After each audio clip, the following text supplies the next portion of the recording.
सत श्री अकाल जी, स्वागत है तुहाडा सारिਆਂ ਦਾ मेरे इस यूट्यूब चैनल ਦੇ ਵਿੱਚ। ਅੱਜ ਅਸੀਂ इंस्टेंट दही भल्ले बना के तैयार करांगे। वैसे तो ਅਸੀਂ दाल ਨੂੰ ਪਹਿਲਾਂ ਭਿਉਂ ਕੇ ਮਾਹਾਂ ਦੀ ਦਾਲ ਨੂੰ ਇਸ ਤਰ੍ਹਾਂ ਭੱਲੇ ਬਣਾਉਣੇ ਆ, ਪਰ ਅੱਜ ਮੈਂ ਬ੍ਰੈਡ ਦੇ ਭੱਲੇ ਬਣਾ ਕੇ ਦਿਖਾਉਂਗੀ ਤੁਹਾਨੂੰ, ਜਿਹੜੇ ਕਿ ਬਹੁਤ ਹੀ ਆਸਾਨੀ ਨਾਲ ਤੇ ਬਹੁਤ ਹੀ ਜਲਦੀ ਬਣ ਜਾਂਦੇ ਨੇ ਤੇ ਇਹਨਾਂ ਦਾ ਸਵਾਦ ਬਹੁਤ ਹੀ ਵਧੀਆ ਹੁੰਦਾ। ਬਹੁਤ ਹੀ ਨਰਮ ਦਹੀਂ ਭੱਲੇ ਬਣ ਕੇ ਤਿਆਰ ਹੁੰਦੇ ਨੇ।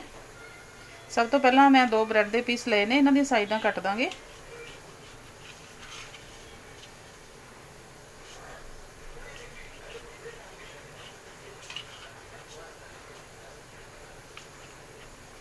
ਸਾਈਡਾਂ ਦੇ ਤੁਸੀਂ ਬ੍ਰੈਡ ਕ੍ਰੰਬਸ ਬਣਾ ਕੇ ਤਿਆਰ ਕਰ ਸਕਦੇ ਹੋ।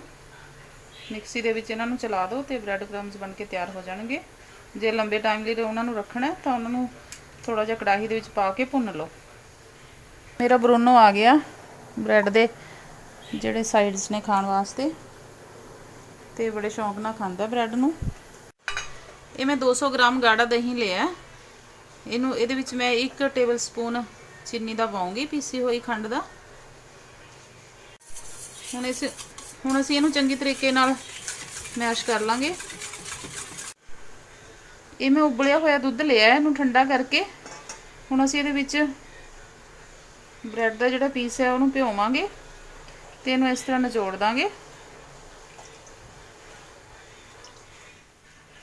ਹਲਕੇ ਹੱਥਾਂ ਨਾਲ ਇਹਨੂੰ ਇਸ ਤਰ੍ਹਾਂ ਨਿਚੋੜ ਕੇ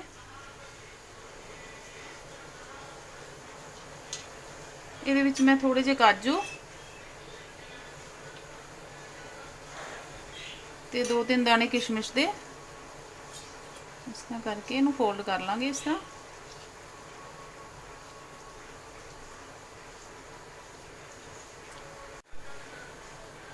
ਹਲਕਾ ਜਿਹਾ ਇਹਨੂੰ ਇਸ ਤਰ੍ਹਾਂ ਪ੍ਰੈਸ ਕਰਾਂਗੇ ਤੇ ਇੱਕ ਪਲੇਟ ਦੇ ਵਿੱਚ ਰੱਖ ਲਾਂਗੇ।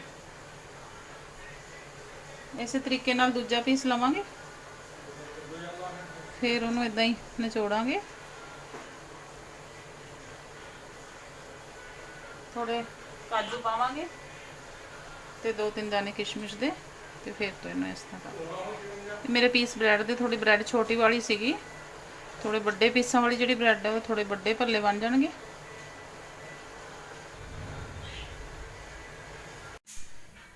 हुण मैं इहदे विच मिठा दही पाऊंगी। दही दे विच जिहड़ा मिठा वो तुसीं अपने स्वाद अनुसार वध जां घट कर सकदे हो। इस तरीके नाल मैं 2 प्लेटां बना रही हाँ। हुण मैं इहदे विच इमली की खट्टी मिठी चटनी पाऊंगी। इहदी रेसिपी तुसीं मेरे यूट्यूब चैनल ते देख सकते हो।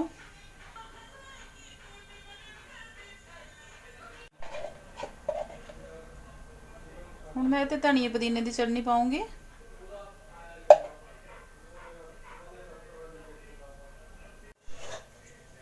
हुण असीं इहदे विच स्वाद अनुसार नमक पावांगे। ये काला नमक लिया मैं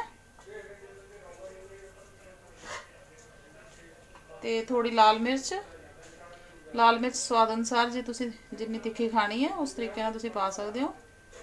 थोड़ा चाट मसाला लवांगे, चाट मसाला पाता। भुन्निया पीसिया जीरा पाउडर, जीरे नूं तवे ते भुन के ठंडा करके पीस लिया।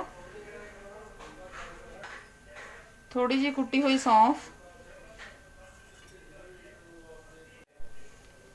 थोड़ी जी काली मिर्च,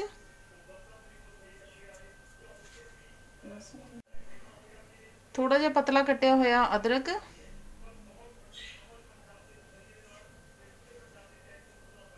ते थोड़ा पतला पतला कटिया होया प्याज। जे तुसीं लाइक करदे हो तो पाओ। मेरे को मूंग दाल पई सी स्प्राउट कीती हुई, थोड़े जे दाने इहदे पा दांगे। थोड़ा थोड़ा दही होर पा दांगे उपरों दी।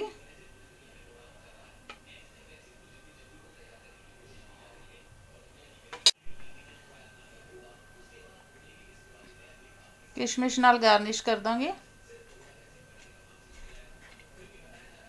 थोड़े काजू,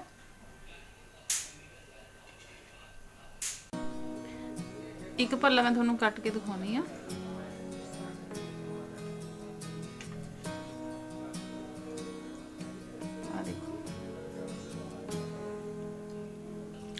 बहुत ही नरम ते सॉफ्ट दही भल्ले बने ने। बहुत ही स्वाद इंस्टेंट दही भल्ले साडे बन के तैयार होए ने। इन्हां नूं बनाउणा बहुत ही आसान है। जदों भी कोई गैसट आवे तां तुसीं बड़ी आराम नाल इहनूं छेती तो छेती बना सकदे हो। तो फ्रेंड्स जे वीडियो तुहानूं पसंद आई होवे तां मेरे चैनल नूं सबसक्राइब करना, वीडियो नूं शेयर करना, लाइक करना। Thank you ji.